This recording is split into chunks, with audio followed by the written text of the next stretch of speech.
He's going to give me a sign, like a red light, when we're ready to begin for the cameras. So,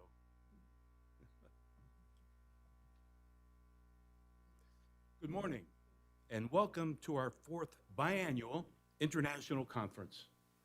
Our topic this year is the health of nations, Pope Francis's call for inclusion. I'm Bob Nalawajek, Director of CAPP at the Vatican and Executive VP of CAPP-USA, and will be your MC this morning. Before introducing our welcome remarks, we would be remiss not to express sincere thanks to America Media's Father Malone and Mr. Nick Sawicki. America's advice and support facilitating this transition from what we'd hoped would be a large post-COVID in-person celebration to a mostly virtual focused conference cannot be overrated. Thank you. And in this vein, our deep thanks also goes to the 12 sponsoring organizations who joined in inviting their contacts. The number and scope of your support is inspirational and truly appreciated. Thank you. Our first welcome comes from the president of the Fondazione Centesimus Annus Pro Pontifice at the Vatican, Anna Maria Tarantula. Pope St. John Paul created CAPP to promote the knowledge and practice of Catholic social teaching and to encourage a dialogue between Vatican officials and lay Catholic leaders. Anna Maria is addressing us via a pre-recorded message, Donna, from her home in Milan.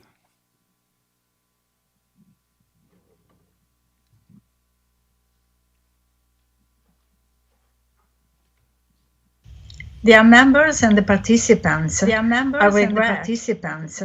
I regret that the continuing effects of the pandemic prevent my joining in person today's interesting conference, as I had desired and planned. I look forward to the day this global scourge is behind us. The theme chosen for the conference, the Health of Nations, Pope Francis' call for inclusion, is most timely. Pandemic has dramatically highlighted the absolute need to act cooperatively and in solidarity, with a high sense of responsibility to effectively tackle the complex health, economic, and social problems connected. Pope Francis calls for inclusion as a Christian objective and a way to pursue a new world of well-being for all and respectful of the environment. In the letter of May 7th, 2020, sent to the Vatican Centesimus Annus Pro Pontifice Foundation, in thanks for the extraordinary donation made, and the members of US CAPP has also contributed, the Holy Father wrote, and I quote, "The life of humanity, already struggling with so many challenges and oppressed by the pandemic, has changed and is rarely tested. I'm thinking of homeless people who risk paying the heaviest bill. Looking at the poorest can help all of us to become aware of reality and to bear witness to the newness of the resurrection. The Lord precedes us on the way and removes for each of us the stone of the tomb that paralyzes us. This emergency is defeated first of all with the antibodies of solidarity, cooperation, and responsibility. I therefore trust in the support of the Foundation to promote the formation of people capable of fighting the epidemic of selfishness with the contagion of brother love." End of quote. This conference is a part of the activities launched by the Foundation in accordance with this invitation. A grateful thanks to the speakers who honor us with their presence. The Most Reverend Frank Caggiano, Bishop of Bridgeport, Chair of Catholic Relief Services and Assistant Ecclesiastical Counselor to CAPP in the United States. And Professor Sir Angus Deaton, Senior Scholar and Dwight D. Eisenhower Professor of Economics and International Affairs Emeritus at the Princeton School of Public and International Affairs and the Economic Department at the Princeton University, and recipient of the 2015 Nobel Prize in Economics Sciences. I want also to thank the moderator of today's concluding dialogue, Professor Joseph Kaboski, the David F. and Irene M. Sang Foundation Professor of Economics in the Department of Economics at the University of Notre Dame and a Fellow of the Kellogg Institute for International Studies. I'm sure there will be stimulating presentation and discussions today. I close with a further quote. Pope Francis told us in February, during the message World Day of the Sick 2021, that, and I quote, the commandment of love that Jesus left to his disciples is also kept in our relationship with the sick. A society is all the more human to the degree that it cares effectively for its most frail and suffering members in a spirit of fraternal love. Let us strive to achieve this goal. And may your deliberations contribute to accomplish this noble goal. I wanted to wish you a good job and send a really, really warm greeting. And arrivederci a Roma for the International Convention in October. Bye-bye to everybody. Thank you, Anna Maria, if you're watching. Our second welcome comes from someone with the unenviable task of standing in for Father McShane, Fordham University's indomitable president. Professor Henry Schwalbenberg is director of the graduate program in international political economy and development, and our co-host for these conferences. He's also someone who has become a good friend. Henry.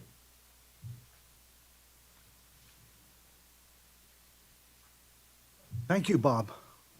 On behalf of the president of Fordham University, Father Joseph McShane of the Society of Jesus, I am pleased to welcome all our in-person and online guests to our conference on the health of nations. Pope Francis has called for inclusion. Unfortunately, Father McShane cannot join us since he is attending the inauguration of the president of the University of Scranton, one of our 26 sister Jesuit institutions of higher education in the United States. As Bob said, I am Professor Henry Schwalbenberg, and as my wife is saying, get closer to the mic. And as Bob said, I direct our graduate program in international political economy and development, which we normally call Fordham IPED. It is our privilege to co-host this conference with the Vatican Foundation, Centesimus, Annus pro Pontifice. We are grateful, as Bob said, to the many supporters, and I urge all our guests to take note of the names of our sponsors in the program. And I, like Bob, owe a note of special thanks to American Media for live streaming this conference. I'm very pleased to see Bishop Frank Caggiano, the chair of Catholic Relief Services, that he will set the stage for the conference. The ties between Fordham University and Catholic Relief Services are deep. Beginning back in World War II, and since then, many Fordham alumni have pursued extremely rewarding professional careers in the field of development through CRS. And each year, I visit our students interning with Catholic Relief Services in countries suffering from civil conflict, droughts, floods, or health crises such as AIDS, the Ebola epidemic, and now the COVID-19 pandemic. We are extremely grateful to Catholic Relief Services for providing our students with critical professional real-world experiences. I'm also very pleased that Professor Angus Deaton, the 2015 Nobel Laureate in Economics, will give the keynote address. Professor Deaton's work is required reading in Fordham's IPED curriculum. His work on measuring poverty guides our students in preparing our annual publication of Fordham's Pope Francis Global Poverty Index. And his writing on deaths in the tropics is at the core of how we teach our students about public health issues in the developing world. Professor Deaton's critique of randomized controlled trials gives our students a more nuanced approach to assessing various development projects around the world. And his argument that foreign aid can undermine the legitimacy of national governments and cause widespread damage is forcefully debated in our classrooms. Because of Professor Deaton's exceptional writings, as well as the outstanding professional field experiences provided by Catholic Relief Services, our students are that much more prepared to understand and contribute to international efforts to reduce, hopefully, reduce global poverty. I very much look forward to hearing what our speakers have to say, as well as participating along with all of you in the discussion that Professor Joseph Kaboski will moderate. Thank you.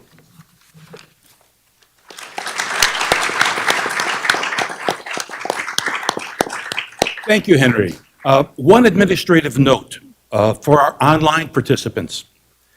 Please note your questions in the chat section on your screen. For our in-person audience, please write down your questions as the presentations go along, one per page, for collection prior to the moderated session. Thank you. Our first speaker, and I'll ask him to start making his way up, is the Most Reverend Frank Caggiano, and he will address the health of nations from the perspective of Catholic social teaching and Pope Francis's writings. As Anna Maria mentioned, Bishop Caggiano heads the See of Bridgeport and chairs Catholic Relief and most efficacious relief organizations. A noted catechist with a deep appreciation that the youth are our future. Bishop Caggiano was invited by Pope Benedict to deliver World Youth Day talks in Sydney and Madrid, and by Pope Francis to serve as a catechist at World Youth Day Rio de Janeiro, and for World Youth Day in Krakow, he again served as a catechist while leading a delegation of almost 300 young people. Bishop Caggiano also serves on several U.S. CCB committees, including evangelization and catechesis, and is a member of CAPP-USA's board. But I think the most surprising aspect of his talk is that he's here at all. He's a native of Brooklyn, and he's willing to be at a conference co-sponsored by the most famous university in the Bronx. I think it's a good idea that we're meeting on neutral ground in Manhattan. So, with such clear proof of his secular ecumenical bona fides, please join me in welcoming Bishop Caggiano.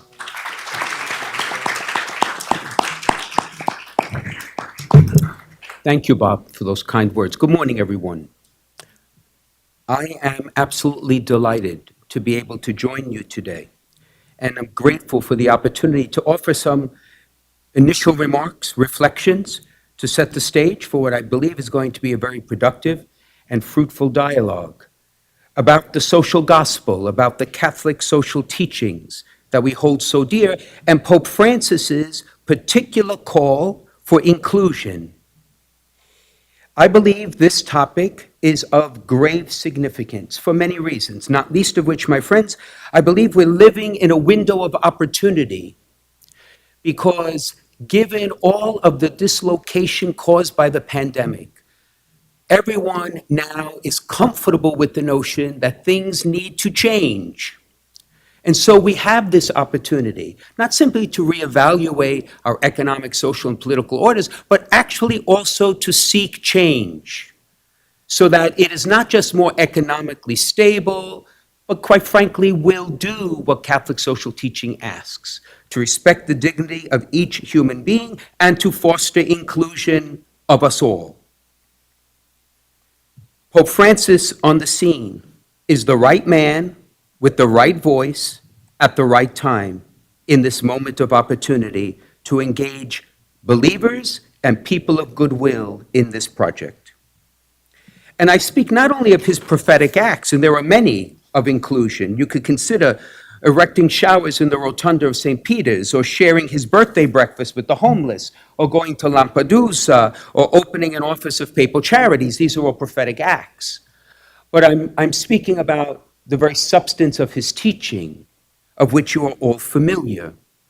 For example, his unwavering commitment to the dignity and needs of those who are excluded and vulnerable in the economic, social, and political order. To promote the common good and to situate individual rights within the common good. To dare to say that we siamo tutti fratelli e sorelle, that we are all brothers and sisters, echoing Francis of Assisi's image, irrespective of culture, language, nationality. To reaffirm the importance of family and local communities as building blocks that will respect the dignity of individuals, and to extend this to an integral ecology. My friends, all of that is this call to inclusion. And so what is my task before you today? I stand before you as a pastor of the church to do two things. First, with your permission, to kind of set the stage by reminding us generally of what Catholic social teaching is, very briefly. And then to go a bit into that which Francis is teaching us, to unpack this call to inclusion and what that could mean for the conversation we have today. So, our first task, Catholic social teaching. I don't think it's an exaggeration if I were to say, if you ask the average Catholic what it is, that is, Catholic social teaching, they would be hard-pressed to figure out how to respond. I think they would point to the mandate of the gospel to be charitable, to love neighbor as oneself, but they would not necessarily understand the robust, sophisticated, and articulate vision of teachings that seeks to challenge all believers to engage the world concretely, precisely in this mandate of charity. Pope Francis is one of many in a long tradition that has articulated this. And of course, most commentators would say modern Catholic social teaching began with Rerum Novarum of Pope Leo XIII in 1891. But the truth is, the roots of Catholic social teaching began with Christian revelation, right? With the teachings and ministry of the Lord himself in the apostolic tradition, as the church over the centuries has responded to circumstances, feudalism, industrialization, modernism, politics, war, technology, globalization, and now the digital continent. So at its heart, my friends, Catholic social teaching does what? It marries the evangelical mandate of love to will the good of the other with the demands of reason illustrated by the natural law, also informed by the social sciences, so that we can find a concrete path to foster the dignity of every human person and the common good that binds us together. And that marriage, my friends, is based on two other unities that are central in Catholic thinking.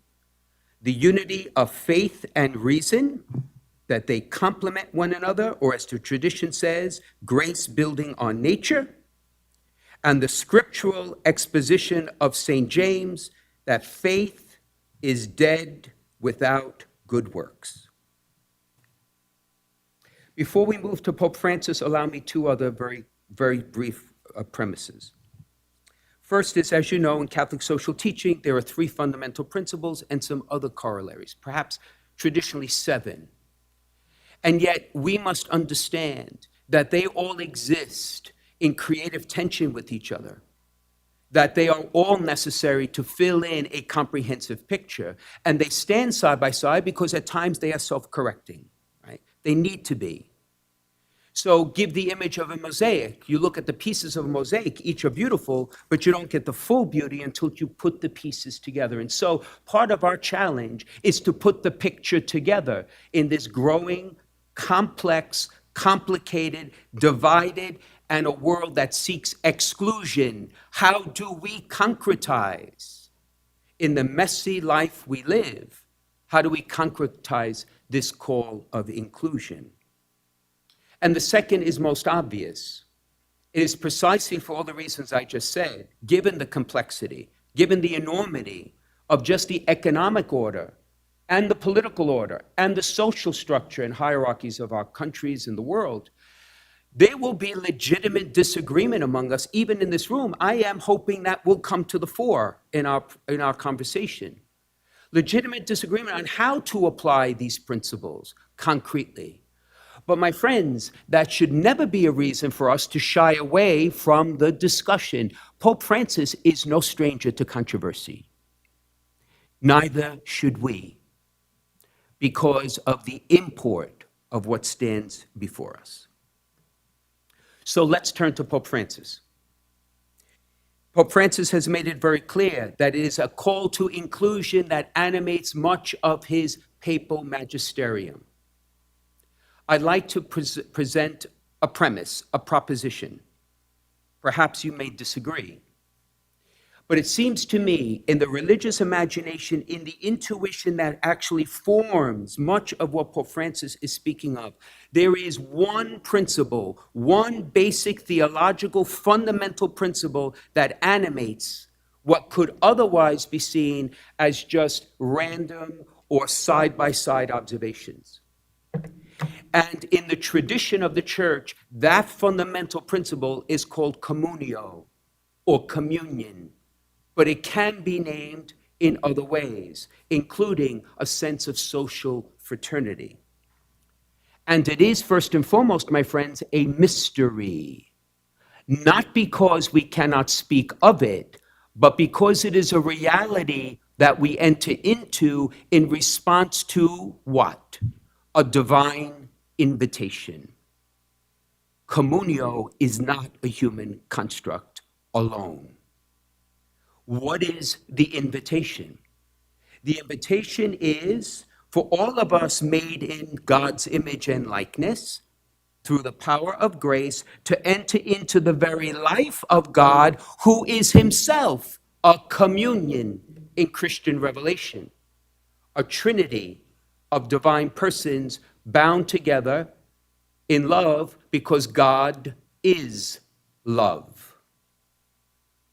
And that union, that invitation into this life reminds us of who we are and reminds us of the bond we share with everyone of all races and religious traditions. And it also reminds us of the obligation we have to sustain our common life, even in the respect and care of creation. In chapter 1 of Fratelli Tutti, I'm paraphrasing the Holy Father when he says, there are no others, no them, only us, who includes God. Allow me a scriptural diversion. Where does this come from? In the Old Testament, in the Jewish scriptures, it's the notion of covenant, that God binds himself to his people even though they do not necessarily deserve it, and even though they are unfaithful. There is an unbreakable invitation to share his life. And for those of us in the Christian tradition, we believe that that covenant is fulfilled in the death and resurrection of Jesus. Because, why? Not simply because he forgives our sins in his free sacrifice on the cross, but because in the outpouring of the Spirit, he is the bridge into the very life of God. He is the bridge into an everlasting communion.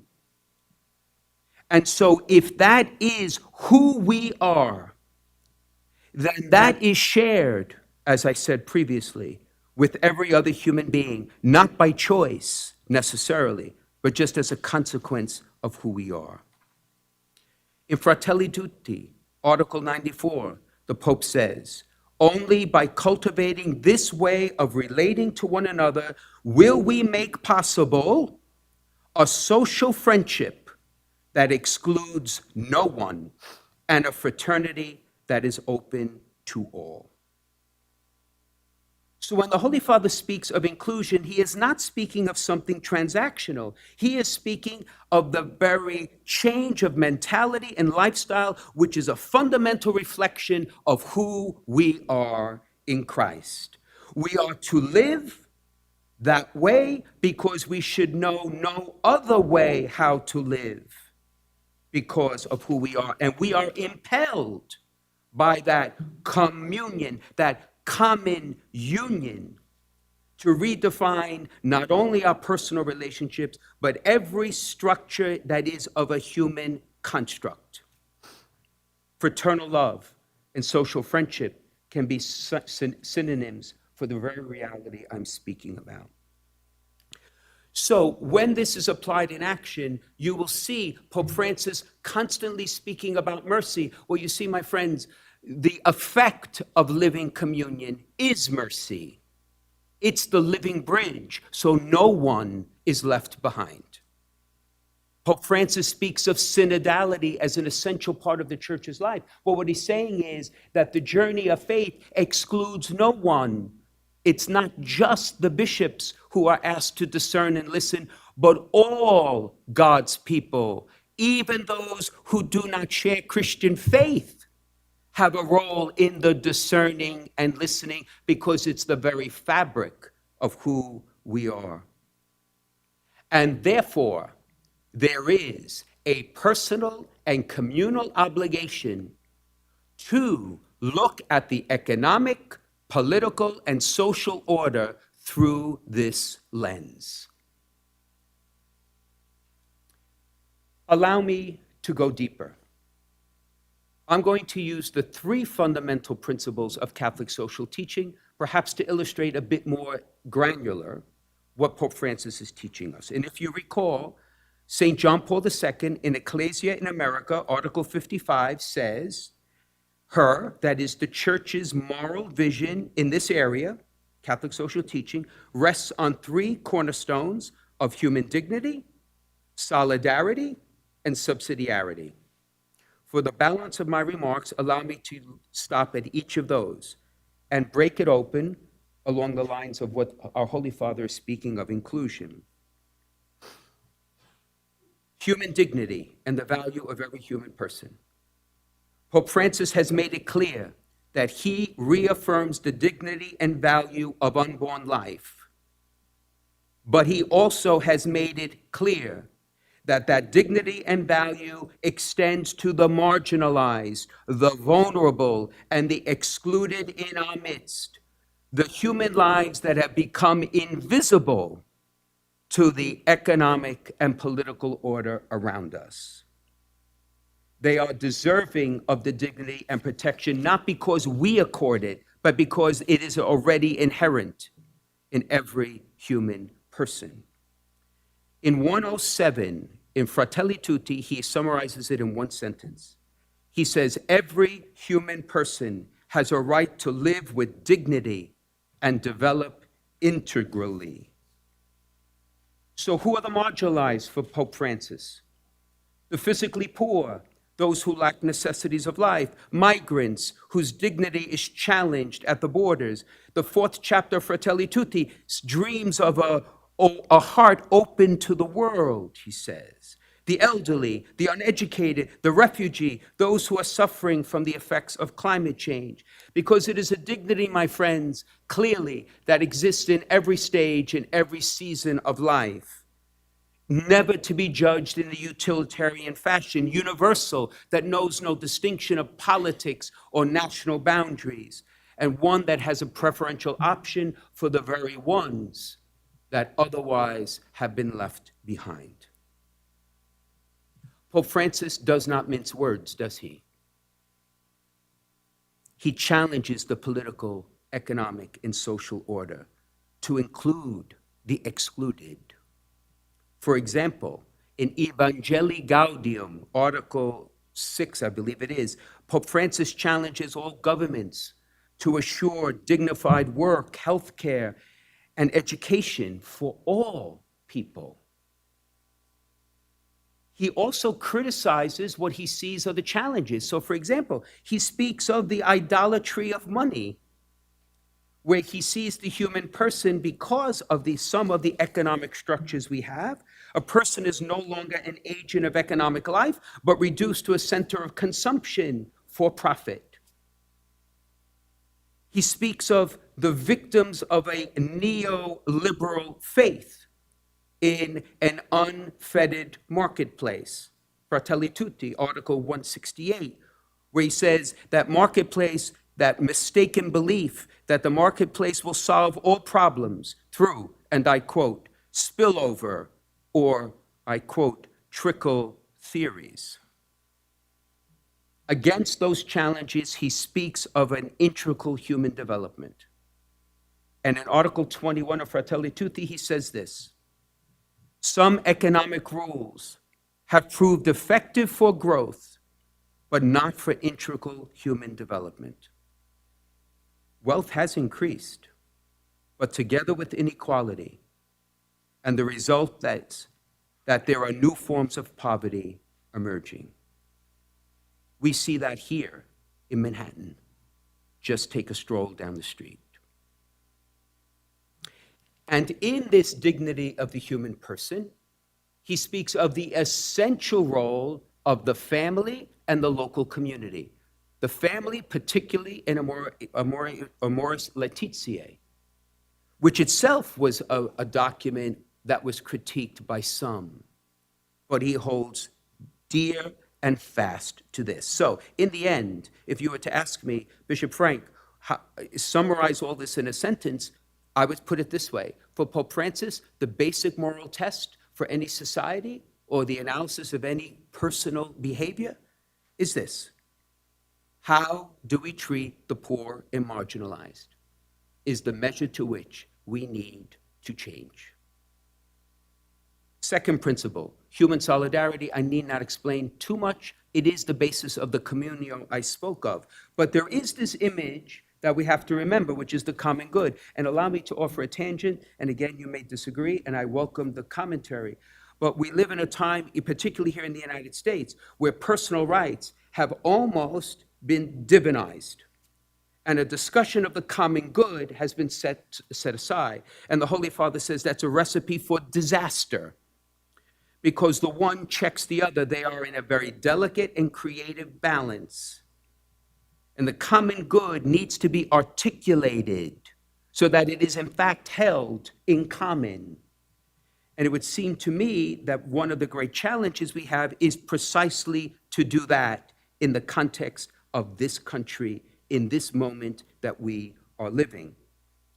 For Francis, this notion of advancing the common good resonates very deeply in his writings, at least in two ways. He challenges his listeners to understand the common good as essential in any conversation of an economic, political, or social order. And when he says the common good, he is speaking of the long-term common good. Fratelli Tutti, Article 176, when he says, true statecraft is manifest when in difficult times we uphold high principles and think of the long-term common good. Imagine in chapter 5 of Fratelli Tutti, the Holy Father actually challenges us to rethink a better type of political order, one based on charity and fraternity. He calls it political love. Do you see a lot of political love in Washington? We have a lot of work to do. And he speaks of this ideal of a fraternal society, and he says it's based on dialogue, which again, in our contemporary world, it is becoming harder and harder to do. In fact, to the Hungarian bishops, which he just visited last week, he said, if we want the river of the gospel here also in Hungary to penetrate people's lives and note the emphasis, to lead to a more fraternal and solidary society, which is a synonym for an inclusive society, the church needs to build new bridges of dialogue. And the Pope has been insistent on that for all believers. And then, of course, he speaks, like he did for human dignity, does not mince words on the societal structures and the obstacles that prevent that. The very opening chapter of Fratelli Tutti, if you've read it, is sobering. The topic is dark clouds over a closed world, kind of summarizes the theme. He speaks of a new tyranny in Evangelii Gaudium, where he says, and allow me to quote this, he says, while the earnings of a minority are growing exponentially, so too is the gap separating the majority from the prosperity enjoyed by what he calls the happy few. This imbalance is the result of ideologies which defend the absolute autonomy of the marketplace and financial speculation. Consequently, he goes on to say, they reject the rights of states charged with the vigilance of the common good to exercise any form of control. And then he concludes, a new tyranny is thus born, invisible, often virtual, which unilaterally and relentlessly imposes its laws and rules. The last principle, subsidiarity. My friends, you all know, as I do, what that refers to, is that the state or the larger entity should not assume the tasks that are beyond that local entities and individuals can do for themselves. This basically is the conversation of personal responsibility and collective responsibility and how they are held in that creative tension. And the Pope has made it clear that every human person, and particularly every believer, has a personal responsibility to live this gospel and to concretize it in their lives. But there's also a responsibility to protect the common good. And so, for example, when we speak of personal property, the church has always held, and Pope Francis also holds, that every person has a right to own property. But that right is not completely absolute, because he speaks of the universal destiny of all goods. Fratelli Tutti speaks of the principle of the common use of created goods, that responsibility personally and collectively are always in dialogue. And that is why the care for God's creation, Laudato Si, which resonates in the hearts of so many young adults. He speaks of an integral ecology, because the truth is,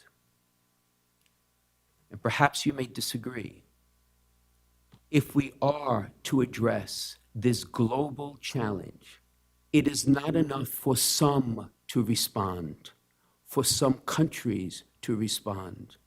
For if we do not all respond, there will be no lasting solution. Once again, individual, or in this case, states' rights, and the global common good. So, my friends, where do we go from here? In the Catholic tradition, popes from St. John Paul II, actually from St. Paul VI, have been challenging us to become missionary disciples in the world. We can spend 5 hours trying to figure out the nuances of that. I want to leave you with this thought. If you and I are committed to engage the world around us, that is, to be disciples in the world, in mission, allow me to conclude by making this simple observation. Pope Francis has given us the roadmap with the principles of Catholic social teaching in this understanding of this communio we share that can be summarized in the simple 3 words, a call for inclusion, to allow the health of individuals in their dignity and the respect that is owed to them, in the health of nations in a common good that can be global. You and I, my friends, are being engaged by the successor of Peter to make this the centerpiece of our mission in the world. Siamo tutti fratelli e sorelle. We are all sisters and brothers in this communio that casts us and asks us to go into the world and allow the world to be the place where every human being and every local community and every nation can live in prosperity and peace. The roadmap is there. The question for you and I is simply this: are we ready to begin the journey? Thank you, my friends, for your attention. God bless you.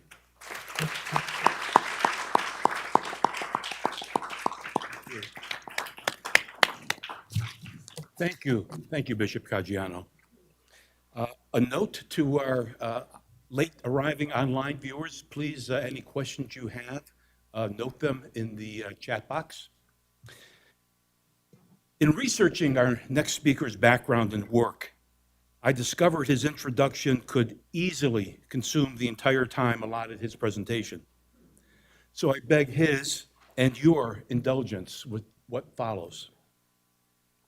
Professor Deaton is a corresponding fellow of the British Academy, an honorary fellow of the Royal Society of Edinburgh, a fellow of the Econometric Society, and recipient of their first Frisch Medal. He was president of the American Economic Association. He received the BBVA Foundation's Frontier of Knowledge Award. Professor Deaton was elected a member of both the American Philosophical Society and the National Academy of Sciences. He was made a Knight Bachelor of the United Kingdom by Queen Elizabeth.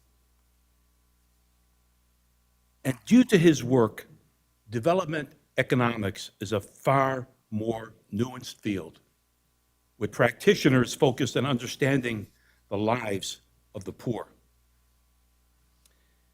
And as Anna Maria mentioned, he received the Sevres Riksbank Prize in Economic Sciences in memory of Alfred Nobel. A New York Times article titled, "Why Angus Deaton Deserved the Economics Nobel Prize" stated, "The central contribution of Angus Deaton has been to help refocus the gaze of fellow economists beyond measures of income to the broader measure of well-being.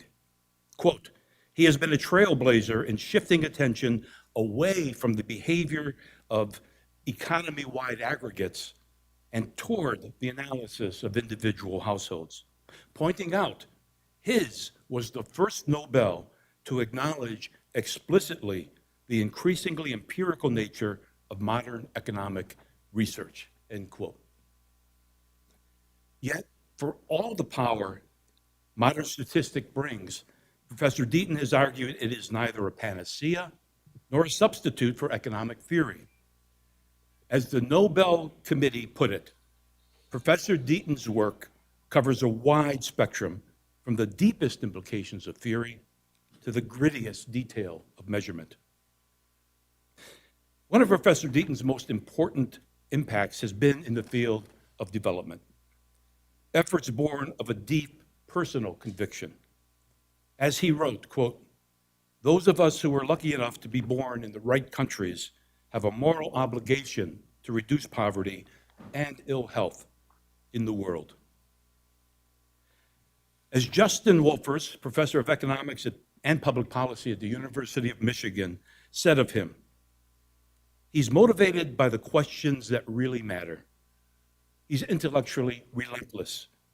He has enormous integrity, and he has devoted his life to understanding and improving the lot of the poor."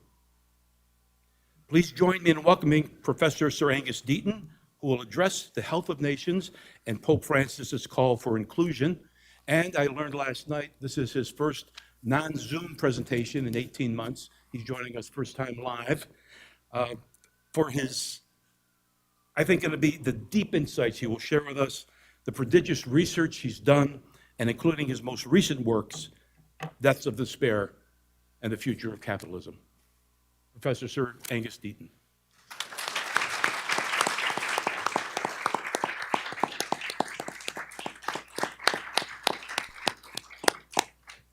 I'm going to sit here. I'm not at all sure that I can live up to that magnificent introduction, or that even I could try, let alone to follow the rousing address that we've just heard from Bishop Frank. I'm going to be relentlessly empirical. I'm going to show you what are essentially a lot of numbers and try to put some interpretation on them. I'm going to talk about the health of nations to align with Pope Francis' call for inclusion. I'm going to take a very broad swathe. I'm going to talk about poor countries. I'm going to talk about rich countries. I'm going to talk about history, and I'm going to talk about what's happening today. So, okay. I obviously did something wrong here, since I probably switched to the wrong presentation or something. No, it's the right one. My clicker's not working.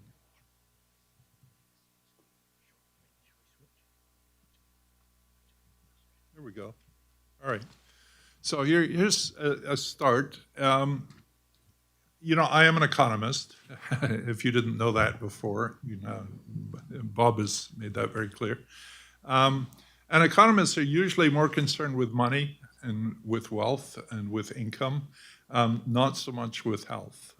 But health should come before money. I'm not sure health should come first. There are things more important even than health.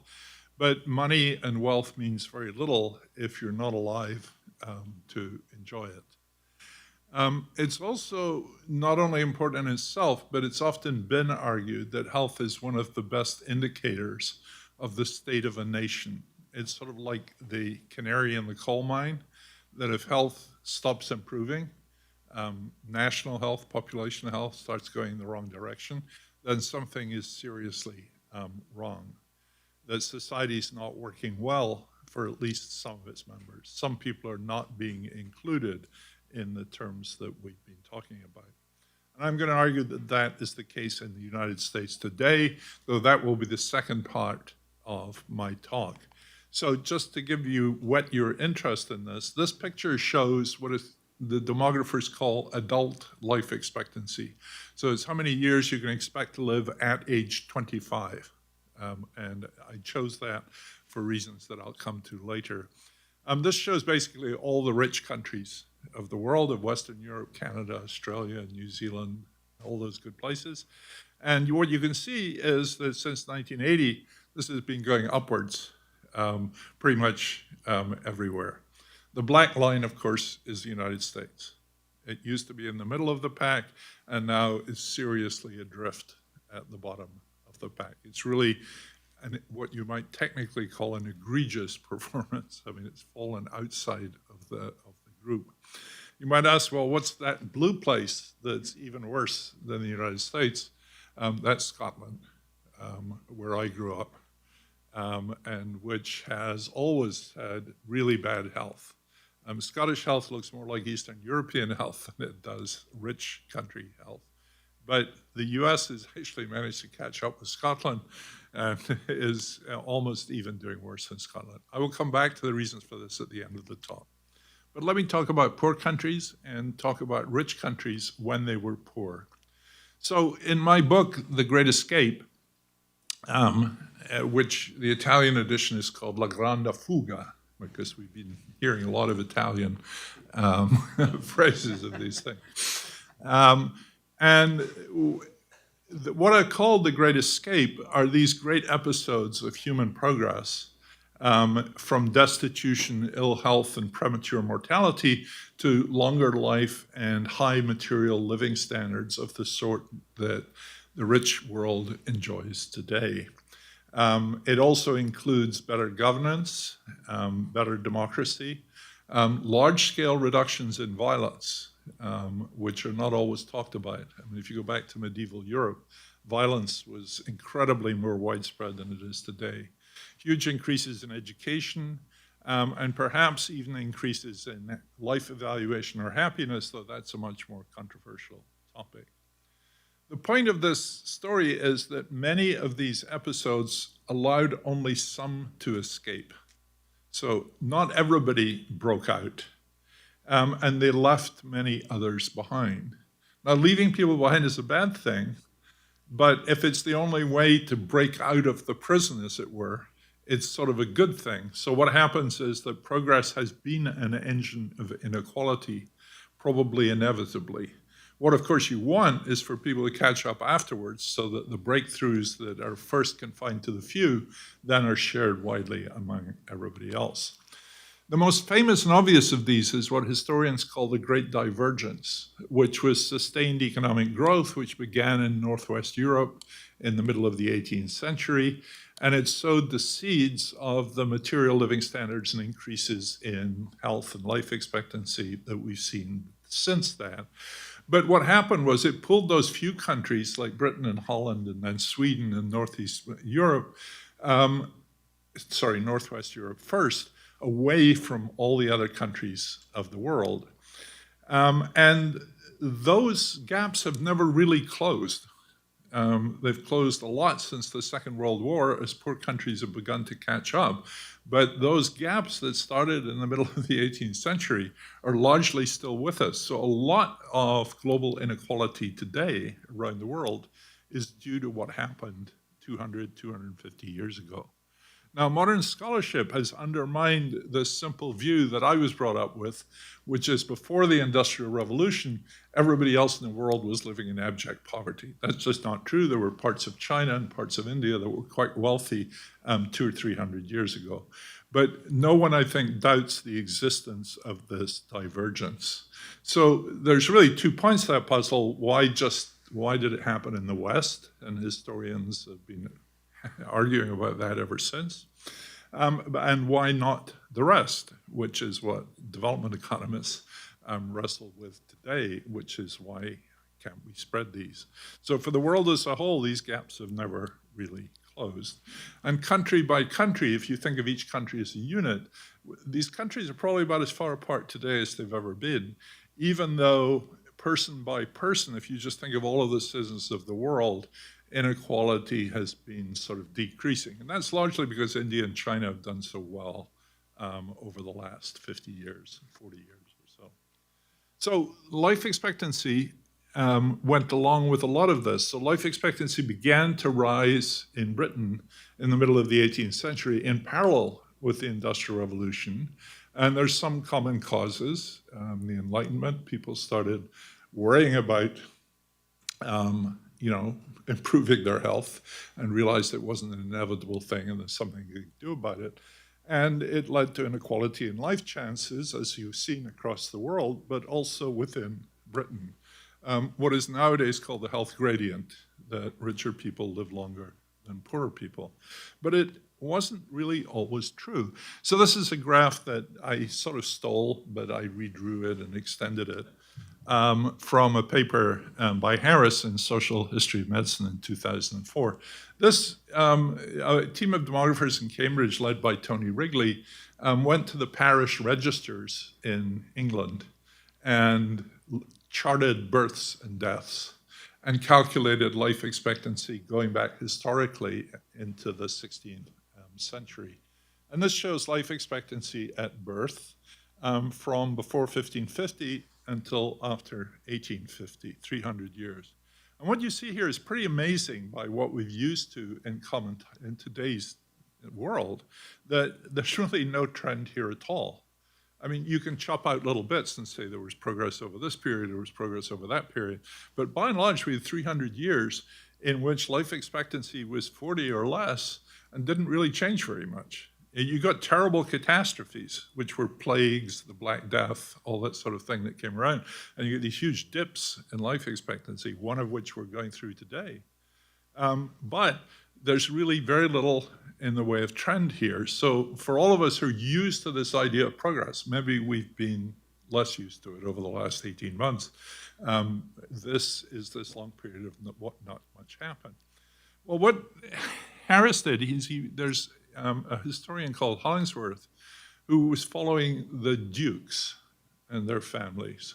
And of course, ducal families keep meticulous records because they care about who inherits property and all the rest of it. So for these ducal families, you can compute very precise life expectancy and all the rest of it. So imposed what happened to the ducal families on top of this graph, and this is what it looks like. So, you know, if you go back to 1550 until about 1750, there's really no difference at all. The ducal families died at about the same age as ordinary people did. And that's because, you know, most of this short life expectancy is children dying in the first few years of life. No one knew why these children were, I mean, they knew what they were dying of, but they didn't have any way to stop it. And the dukes didn't have any more way of stopping it any better than ordinary people did. So by and large, there's no difference. But then suddenly, in around 1750, which is the sort of key point in Western history, these two curves begin to diverge. And the ducal families really begin to pick up and take off. So by 1850, there's like a 20-year gap in life expectancy between, you know, the child born into a duke family and everybody else. So why? We don't really know. And historians and medical historians are still quabbling about this. But, you know, to take a current thing, not vaccination, because vaccination hadn't been invented, but inoculation was very important. Inoculation was when, against smallpox, when someone took a pustule of someone who had smallpox, rubbed a lancet against that and rubbed it under the skin of someone else, a very primitive form of vaccination. And it sort of worked. George Washington, something that's been frequently said during the current pandemic, did this to all of the Continental Army very early on, long before Jenner had discovered vaccination. And that was a practice that had been known in what is now called the developing world for many, many thousand, maybe 1,000 years. I just got a few things here which are come up in the literature. The interesting thing about this I want to make is these remedies, these things that improve things, nearly all came from what is now often called the South. They weren't indigenously invented in what are now the rich countries, and they came from China or they came from Africa. The knowledge of inoculation that Washington used had come with slaves, enslaved people who'd been brought across the Middle Passage, and they knew about inoculation against smallpox. So, you know, all of these inventions, when they first came along, were very expensive. So they were confined to rich people. The King of England was one of the first people to inoculate his children, and later spread more widely. And so these health inequalities, some people pulling away, you don't always want to think of that as bad, because that can be the sign that future progress is coming for everyone. All right, so then you get this picture. My friend Sam Preston drew this in Princeton first in 1975. This is a plot against GDP of income, you know, the sort of economist thing along the bottom, and the demographers thing, which is life expectancy of birth, up the vertical axis. And the circles show the area of the circle is proportional to the population of the country. So you see China, you see the USA, and there's two lines there, one for 2010 and one for 1960. So this is a 50-year period. And what you can see is what I call this the onward and upward picture. People are getting richer. Look at the US, which is that blob in 1960 compared with in 2010. But they're also, so they're moving along the curve, but the curve is even moving further up as we understand, even at the same income level, how to do things better. So this is an incredibly optimistic picture. I'm going to get more pessimistic later, so prepare yourselves. Note here how badly the USA does, even in 2010. USA has much, much, much worse health than it ought to have, given how rich we are. That's been true for a very long time, and it's going to get much worse. let me back a little bit into the bad things that are coming. So the onward and upward is not inevitable. Here's a schematic picture of the same picture. This is in 1960, and it shows these countries in yellow, same thing, life expectancy versus GDP, and the area of the circle is proportional to population. The red dot is South Africa, and I put that there for a reason, which will become more obvious in a minute.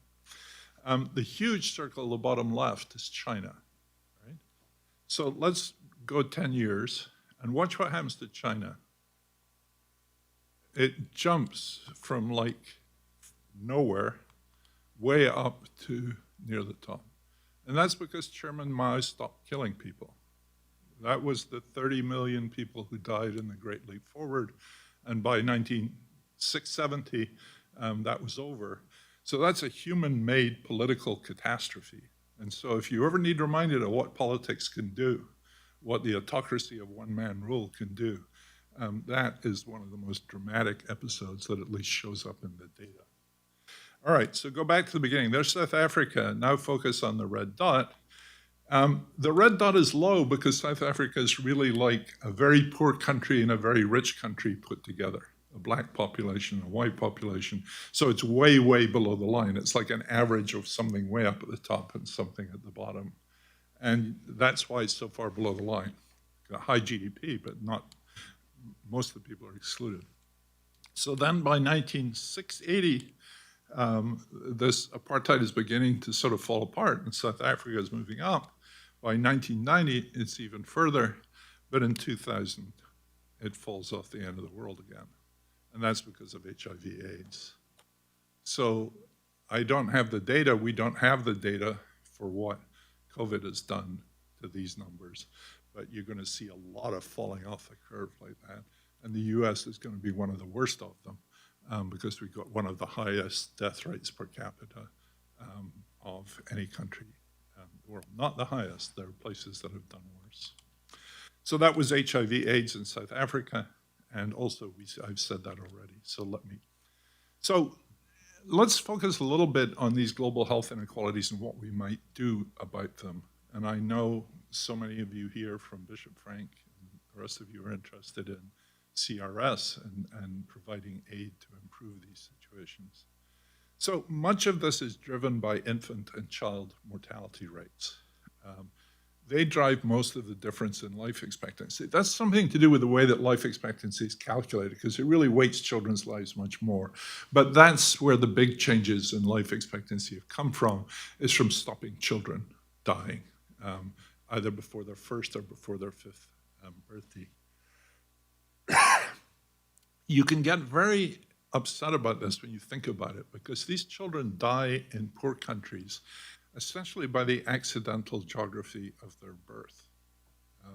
They're not dying for anything more fundamental than that, not of exotic incurable diseases. Many people think, well, you know, people are dying in poor countries from diseases no one in America has ever heard of.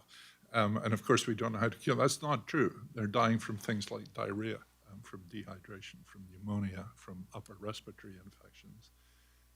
You know, when I was born in Scotland, the child mortality rate was higher than it is in India today.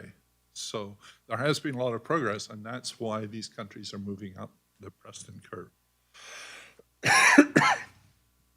One of the things that's an obvious disgrace is that children are often dying within a short distance of great wealth and modern hospitals. Think of Brazil, for instance. Half of all children in India are still severely malnourished, even though India is not even a poor country anymore. It's a lower middle income country. So if you could actually implement these things, the cost is tiny. Because we know how to fix all these things, you know, and if you add up what it costs to fix them, it's sort of nothing. And so, you know, many people have argued then, given these facts, if we're not doing this, it's because we don't want to do this. And there's huge moral opprobrium attached to that.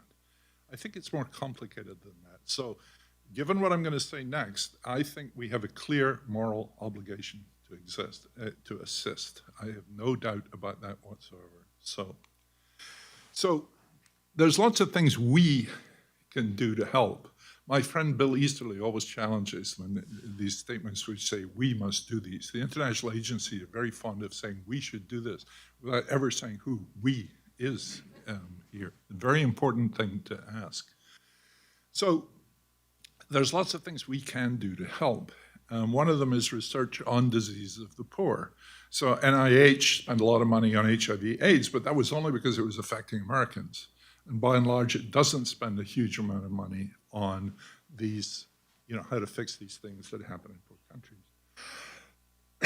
Providing global public goods is incredibly important. There are also things that are not directly do with health, like arms sales. I mean, America makes huge amounts of money from exporting arms. I don't know what we think we're doing when we're sending aid to countries at the same time we're selling arms to them. I mean, it just makes not the slightest bit of sense at all. And, when I say this, the effective altruism, like my friend Peter Singer, he says, well, there's nothing we can do about arms. And I just don't think that's true. I mean, when my students come to me and say, what should we do to help people in poor countries? Which country should I go to? I say the country you should go to is Washington, D.C. And you should tell people to stop harming people in poor countries. And we can do a tremendous amount of that without actually going there and pretending to help or trying to help. So what I don't think works very well is funds in cash or in kind that are transferred from rich countries to poor countries, what is usually thought of as aid, which in my view, which is not a majority view, is actually doing more harm than good. I like to use the phrase that I think Jagdish Bhagwati at Columbia first came up with, which is we should be giving help for poor countries, not help in poor countries.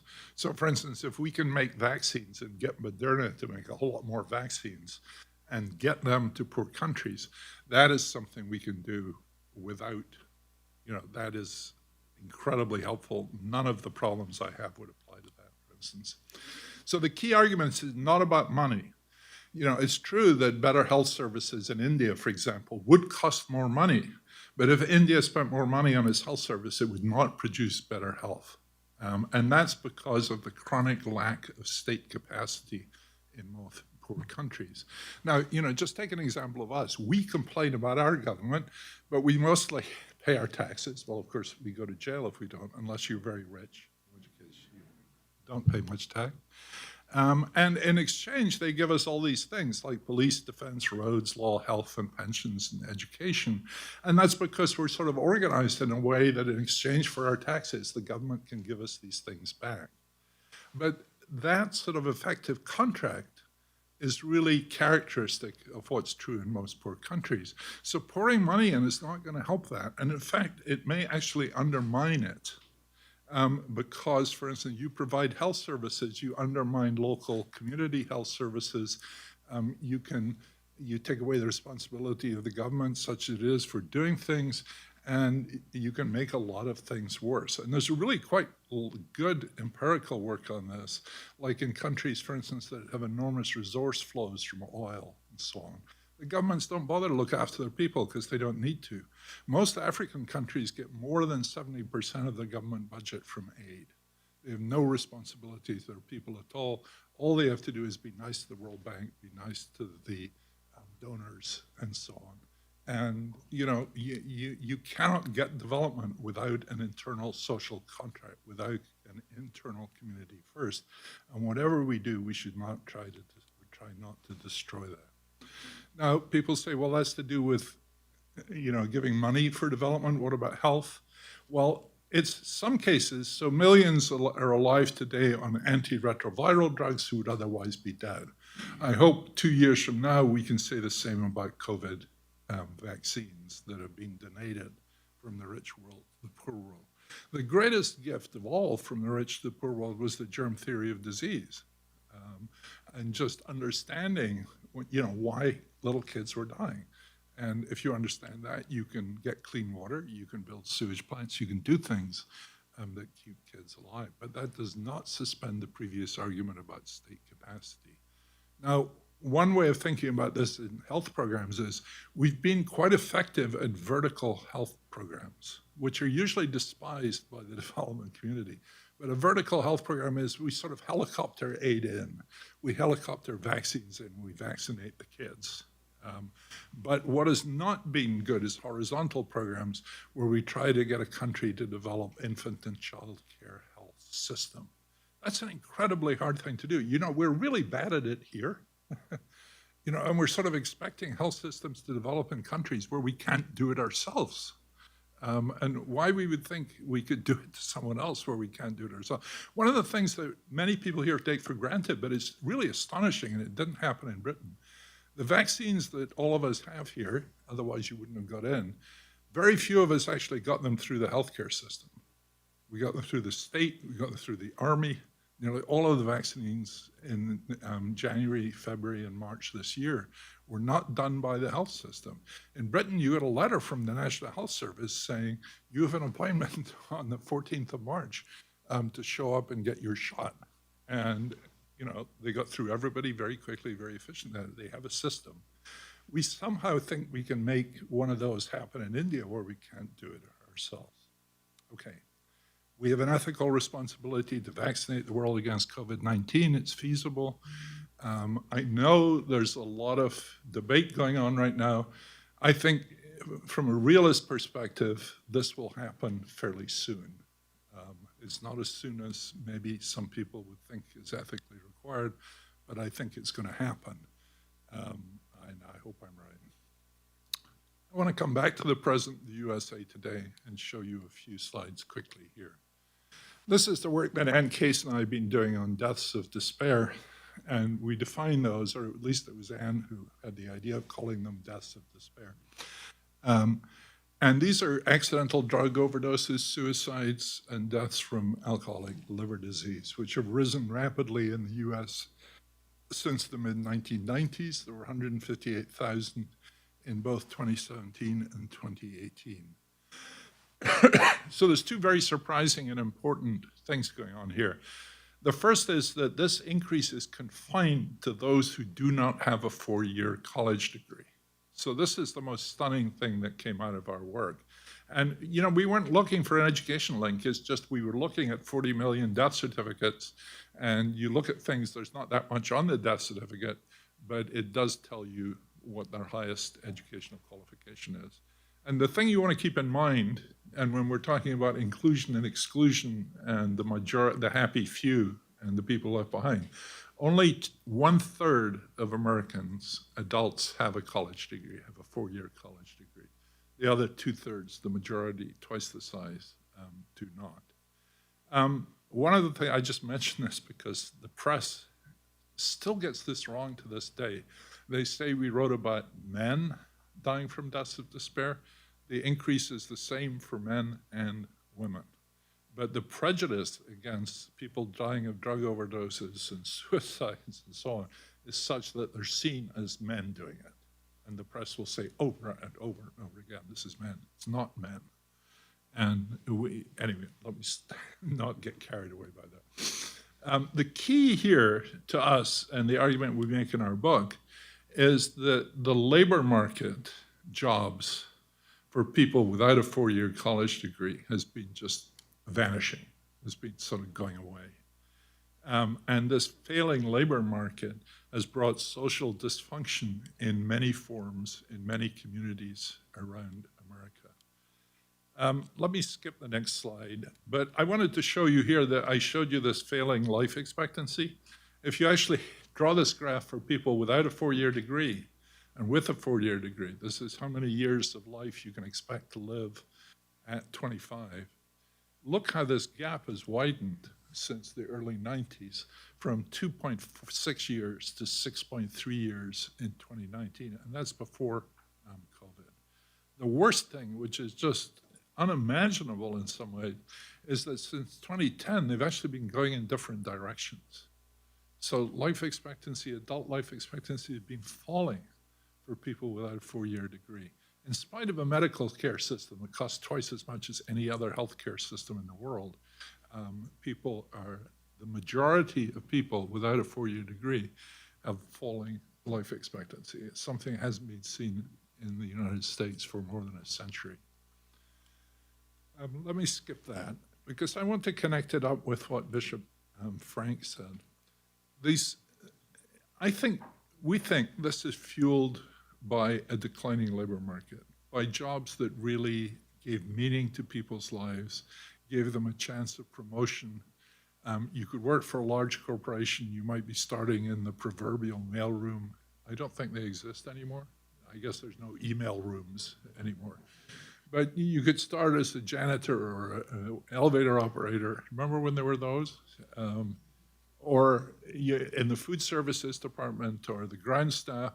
And if you were smart and able, you could get promoted. And, you know, most people didn't, but there were old stories of CEOs who came from the mailroom, worked their way up. But all those services have now been outsourced. And they work, you know, the Ram Jam cleaning company comes in and cleans your building. Those are not employees anymore. The drivers are not employees anymore, use Uber or gig services. Most of them, Amazon employees are not employees at all. They work for Integrity Staffing Solutions, for example. The dignity, the hopefulness, the promise of a future that came with those jobs has gone. And the salaries have gone down. That makes it harder for people to get married. People are less likely to get married unless a man has prospects. That doesn't stop them getting together and having kids.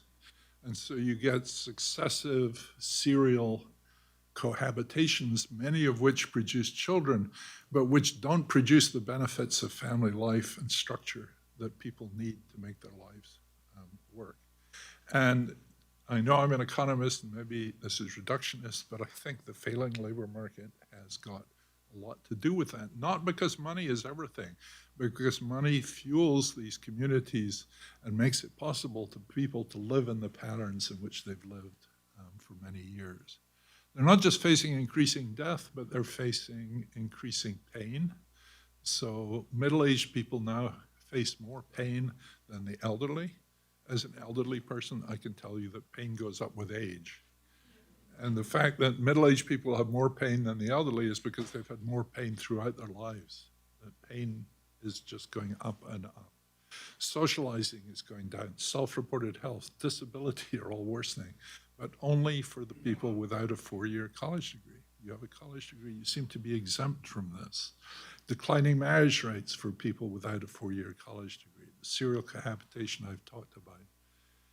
There are no unions anymore. Now, people have very divided opinions about unions, but unions raise people's wages. They monitor workplace conditions, which the federal government is supposed to do, but doesn't always do. And they provided political representation for people, both locally and in Washington. They also provided a lot of social life. My friend Bob Putnam wrote a very famous book called Bowling Alone. The guy who was bowling alone was bowling in a union hall. That union probably doesn't exist anymore, and I'm sure the hall doesn't exist anymore. Church going has declined across all the denominations, even the evangelical denominations that rose for a long time are now declining quite rapidly. And again, that decline is much more rapid for people without a BA. So these people, these less educated, because they're not uneducated, they may have associate's degree or high school degree, are adrift from the institutional supports which provided meaning and purpose in their lives. They're excluded. Michael Sandel, the philosopher at Harvard, has argued that a BA has become a condition for a good job, for respect, and for social esteem. You could also say it's become a condition for inclusion. So good jobs have become scarce. People blame China. Robots are much more important than China. The increasing cost of healthcare has created chaos throughout America. We can't spend $1.05 in the whole country without undermining all the other things that we need, all the infrastructure, all the education, all the rest of it. And what's more is if you talk to CEOs of large companies, one of them told me, they said, our health insurance people came in one year and said, your health costs, your premium for your employees are going to go up 40% next year. And he said, you got to be kidding. And he said, no, that's what the insurers tell us. And they said, well, we can't pay that. And they said, okay, call in McKinsey. They'll tell you what to do. McKinsey comes in, and they basically fire most of their low-paid workers. Now, if you're a middle-paid or CEO or executive, the $20,000 premium, which that's what it costs for a healthcare premium, family premium, has to be paid by either the worker or by the employer. That $20,000 is nothing on a $100,000 salary. But if the salary is $25,000 a year, $20,000 is just impossible.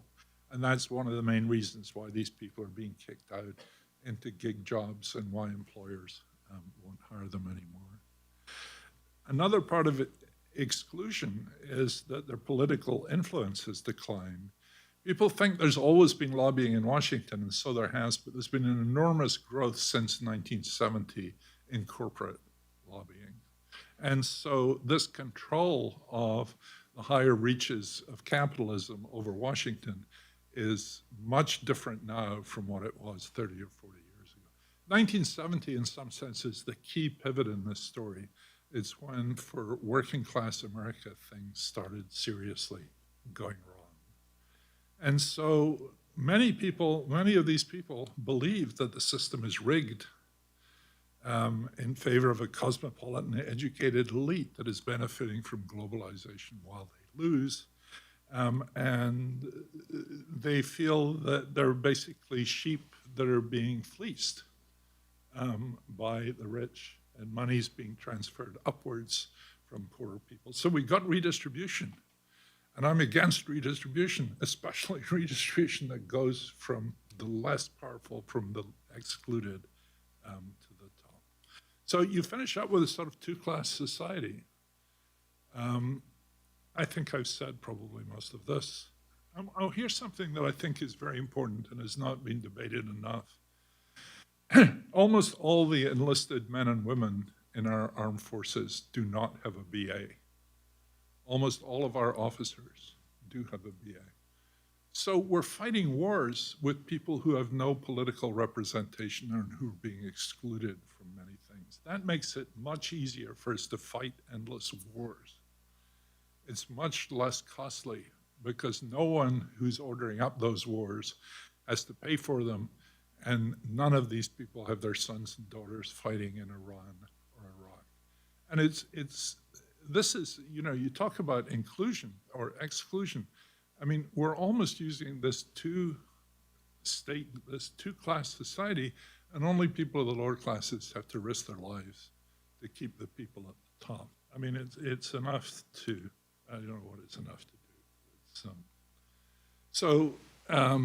My fellow Scotsman, Adam Smith, has this quote about upward redistribution. He says, the cruelest of our revenue laws are mild and gentle in comparison of some of those which the clamor of our merchants and manufacturers, read lobbyists in Washington, is extorted from the legislature for the sport of their own absurd and oppressive monopolies. Like the laws of Draco, these laws may be said to be all written in blood. Draco was the source of the word draconian. He was a Greek lawmaker who had a very simple legal code, which is if you did anything wrong, you were executed. So the laws of Draco were very draconian. So I think I'm pretty much out of time. I could say a few words about COVID, or I could stop. Say a few words about COVID. I don't have that much to say about COVID. But, so one of the things that's interesting is the BA has protected people against COVID in much the same way as it protected people from death before. That's a new result that Anne and I are just working on. In fact, if you're aged between 25 and 64, having a BA is about 75% effective against death, sort of like a vaccine. Vaccine you can get much quicker than a BA, though.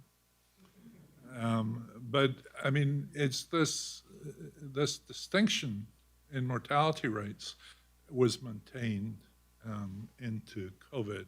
We find it really very surprising.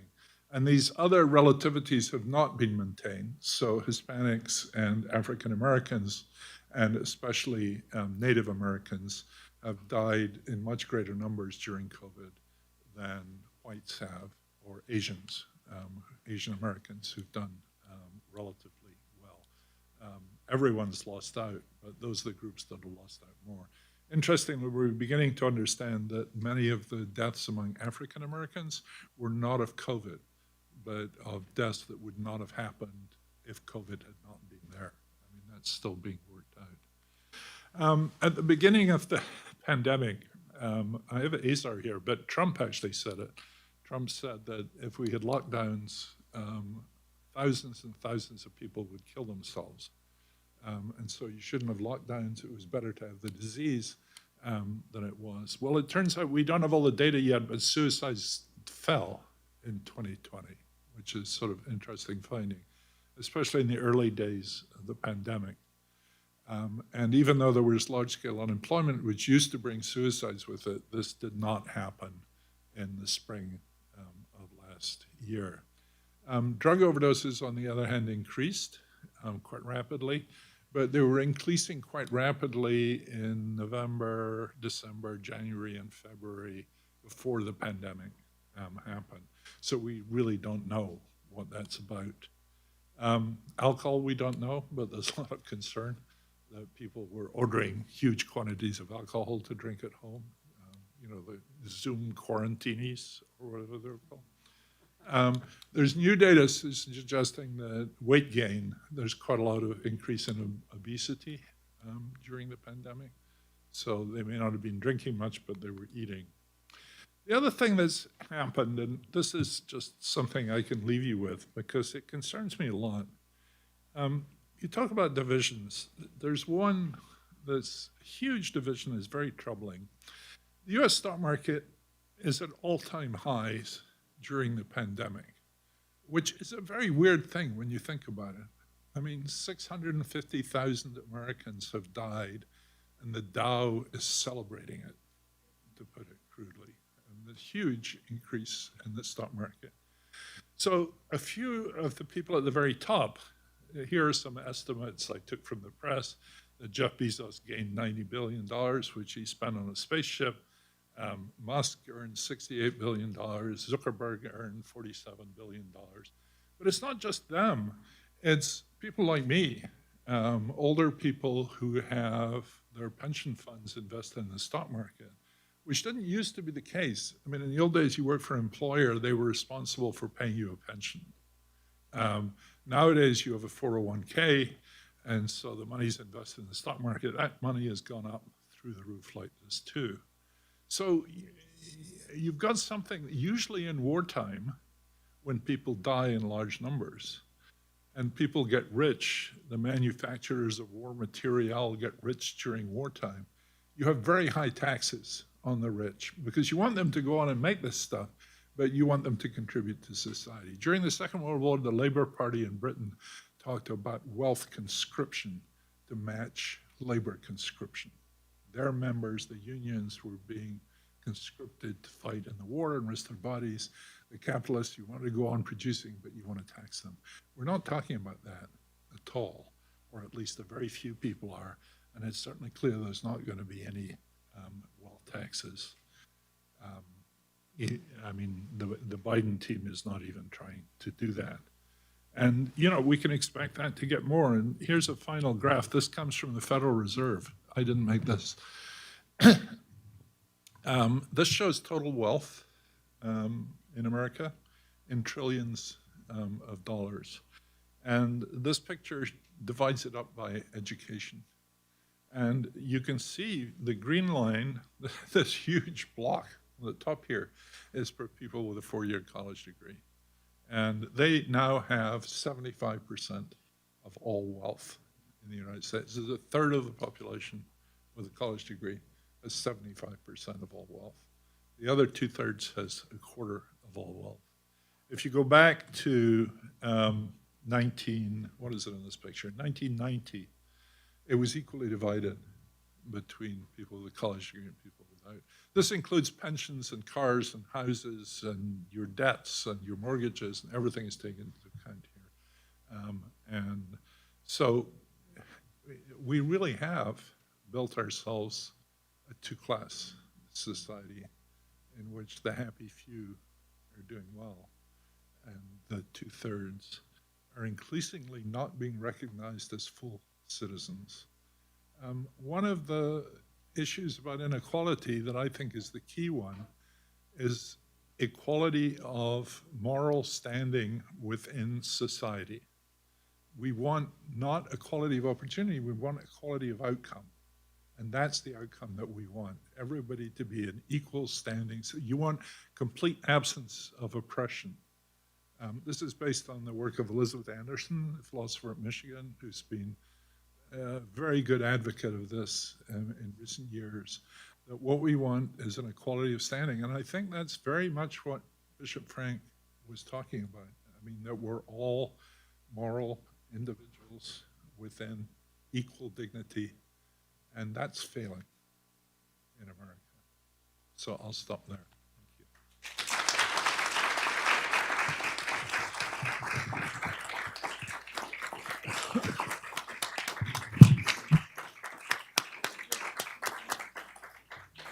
Thank you, Professor Deaton. Let me now introduce the moderator of today's concluding dialogue, Joseph P. Kaboski, professor of economics at the University of Notre Dame and a fellow awardee, along with Professor Deaton, of the prestigious Frisch Medal. Professor Kaboski is president of Credo, a group of Christian economists. He's a consultant to the USCCB, and he's a past consultant to CRS. He's a research associate of the National Bureau of Economic Research and a fellow and board member of the Bureau of Research in Economic Analysis of Development. Professor Kaboski. Thank you.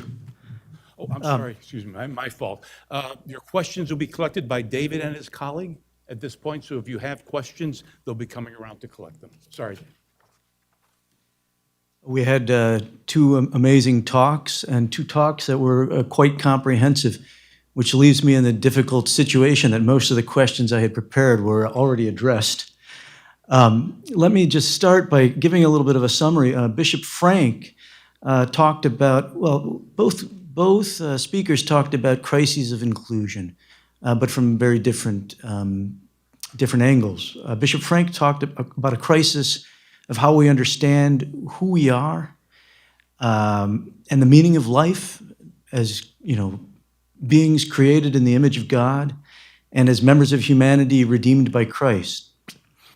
This amounts to a crisis of solidarity, a crisis of communion, a crisis of fraternity, very much reflecting Pope Francis's concerns.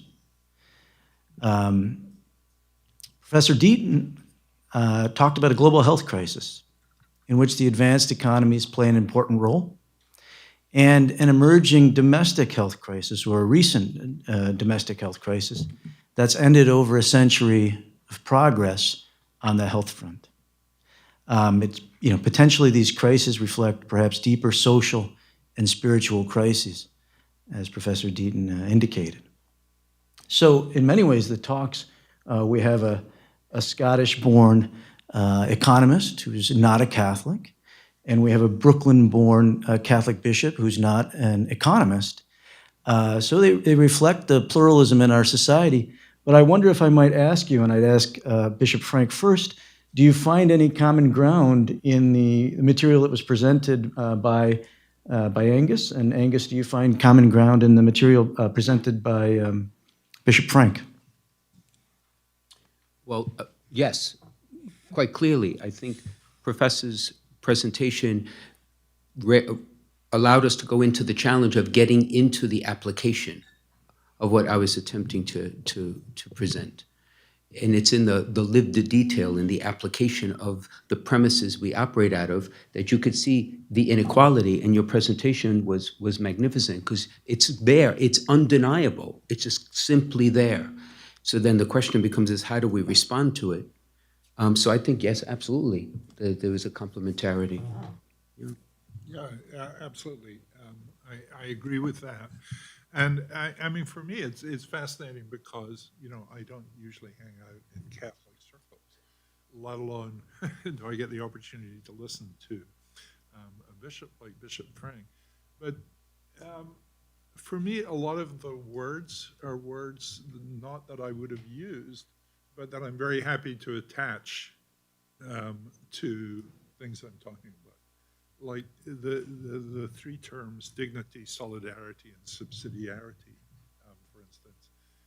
I think dignity is really being violated here, and that many people have been deprived of that, and that depriving them of dignity has all sorts of knock-on effects in their family lives, which cause further destruction along the way. The solidarity, I think, is too obvious to talk about. I was fascinated by the subsidiarity term, because that, to me, I think, if you think of development,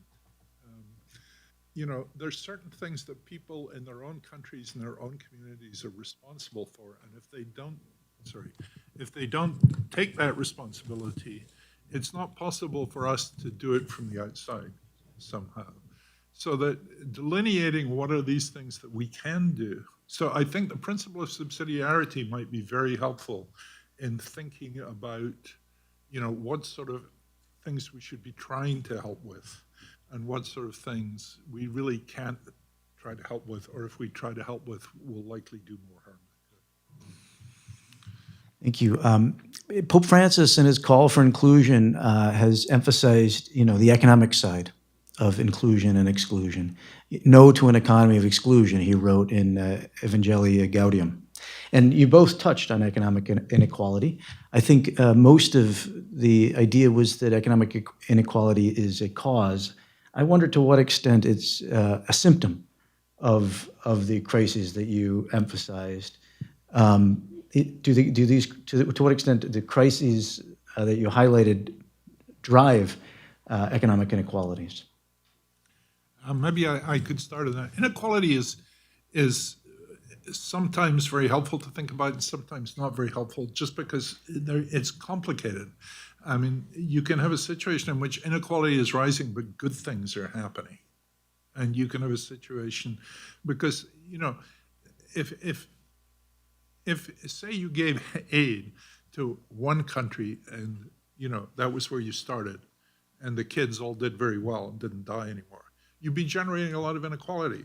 And that's not a source of objection in itself. My friend Philippe Aghion writes about a form of capitalism called creative destruction, which was first thought of by Schumpeter, for instance. And that's a good indication of how inequality is good and bad, because you get some innovators who come along. Think of Jeff Bezos, for instance. And he does a lot of stuff which helps a lot of people. So things work better than they worked before.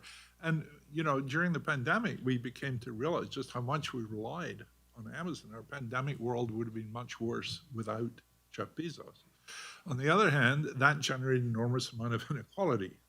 Now, that inequality can then be used for bad purposes, to deny full dignity to everybody else. And so there's a sort of cycle of this thing. It's sometimes good, but then it can flip the other way. So I mentioned, I think, Elizabeth Anderson's work before. I think inequalities become bad when they threaten the dignity of each individual. I'm trying to use Bishop Frank's words here, but You're doing great. I'll believe that when you invite me to come and give a sermon. I know people who would welcome that. But so, if you think of wealth inequality like it used to be in Britain when there was an aristocracy and everybody else was serfs, that's a terrible thing.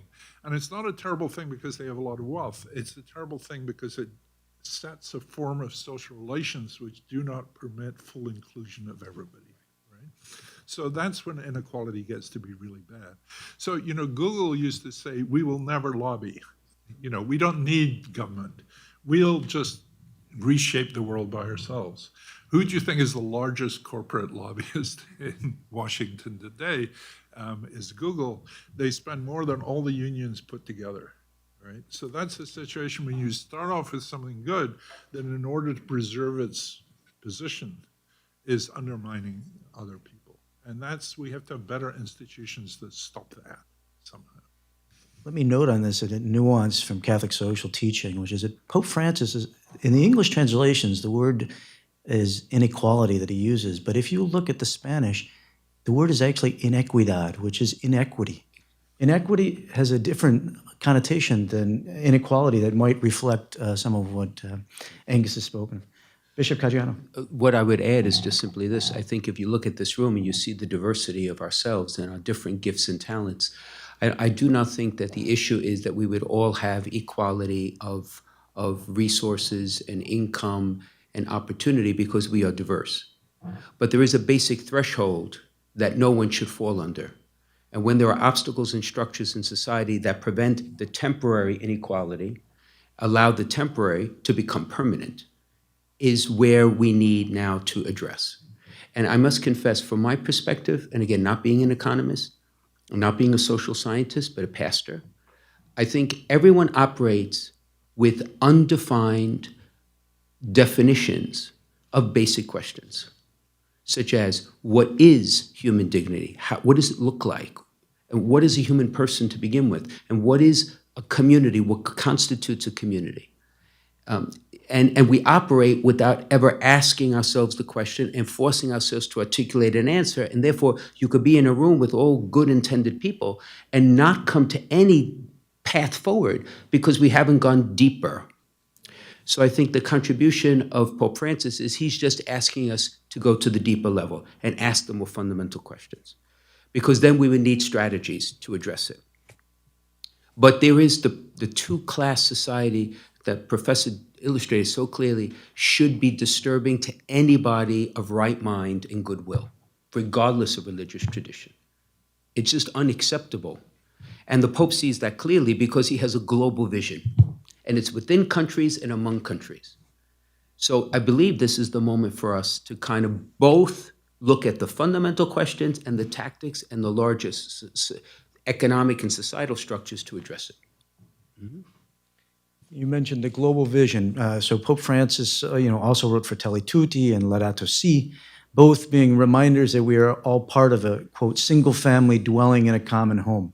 Mm-hmm. All brothers and sisters called to communion, as Bishop Frank has mentioned. So the call to conclusion has this global dimension. Bishop Frank, you're the chair of the board at Catholic Relief Services. How can the church and private charity best promote the integral human development of peoples across the world? And what are the limits of this and of civil society in general? Well, I would say this. I think, first, for me, it's a great privilege to be on the board of CRS because it's the humanitarian agency sponsored by the bishops to address, some of these issues that we are facing. It's in 115 countries, that's 6,700 employees and a budget of $1.2 billion. But CRS is committed to structure and structural change, not necessarily to relief and aid. And it partners with local countries, particularly local Episcopal conferences, to be of assistance to local leaders as they strive to create structural change. So it's all about sustainability of life. Now, I'm not exactly sure in the end for the different regions that CRS is in, what the results have been over the long term. My sense is that it has yielded tremendous fruit. But again, it's just one aspect of how the church is a communion that is global. And I challenge the people of my own diocese. Fairfield County is one of the richest, if not the richest counties in the country, and one of the largest wealth disparity in the whole country. And I constantly challenge our people to see ourselves as a global communion. So the suffering in Ethiopia is as much a concern for us as the suffering that may be in your own home, right? And therefore, I think CRS is committed to the extent possible, partnering with local to empower local leaders to address the situation for themselves, similar to what I think Professor was trying to say, rather than parachute in, give aid, and parachute out. That is not what CRS does, except in moments of crisis, earthquakes, hurricane, things of that nature. COVID, I hope. Or COVID, for that matter, with vaccines, which CRS is very much involved with trying to distribute vaccine to individuals, right, in areas where some vaccination rates are as low as 3% of the population in Africa. Angus, much of your work is in international development. You've worked closely with the World Bank and other international organizations. You mentioned that you're skeptical about foreign aid. What ought these organizations to be doing to better promote economic development, inclusive growth? Are they doing what they should be doing? I doubt it. I'm not a great fan. I mean, the IMF has changed a lot. And I think one of the sad things about the recent scandal, which many of you may have read about Christiana Georgieva, her position has been, and she's changed that institution quite radically. And I think there's still internal battles going on with the IMF. I mean, their response to bad times is to make them even worse. The recipe for austerity and all the rest of it, which I think has not worked in the past. And I think the IMF is beginning to realize that, and she's on the right side of that. And so that may bring real change. I think the World Bank is you see, I have a vision for the World Bank, which is the World Bank ought to be a provider of global public goods. And that it has got an enormous amount of expertise from working around the world. So it ought to be a sort of management consultant, if you like, on which countries around the world can draw. Right now, it's basically an agent of the US government or the US government, though there's, of course, this battle going on between the US government and China, which will take many years to resolve But I mean, it's too close to being an instrument of U.S. foreign policy there are banks like the Andean Development Bank, I think, which are much more like a mutual aid organization between the countries. They don't take money from the outside, they sort of insure each other. And so I think that model would be a much better model for the World Bank. But the thing that is really disturbing is if you look at the budgets of African countries, those budgets are dominated by foreign aid, right?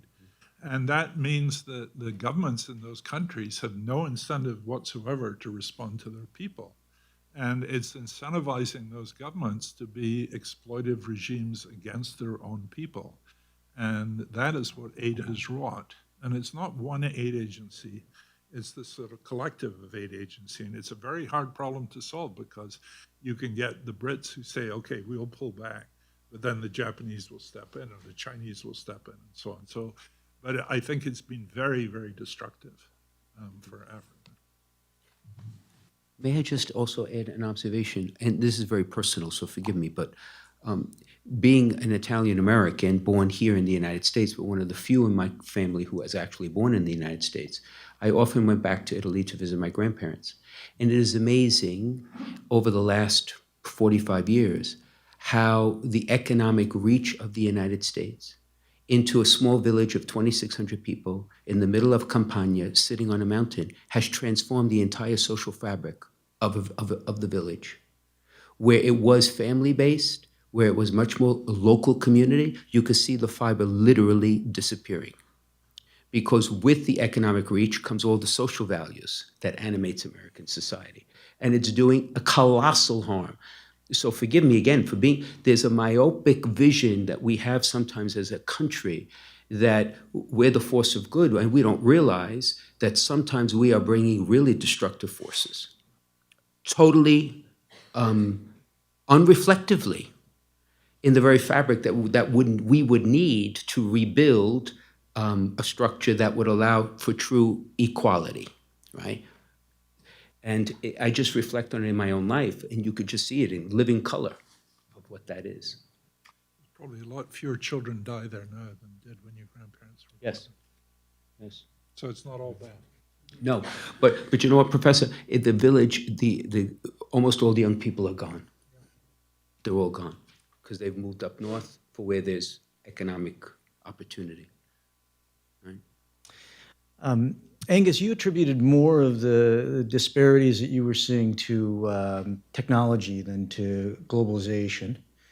Both obviously influence the economy, both influence the culture. Can you explain a little bit more about where you think the two lie in this field? And then after that, Bishop Caggiano and I'm a little worried that China is an easy target. They have their own problems.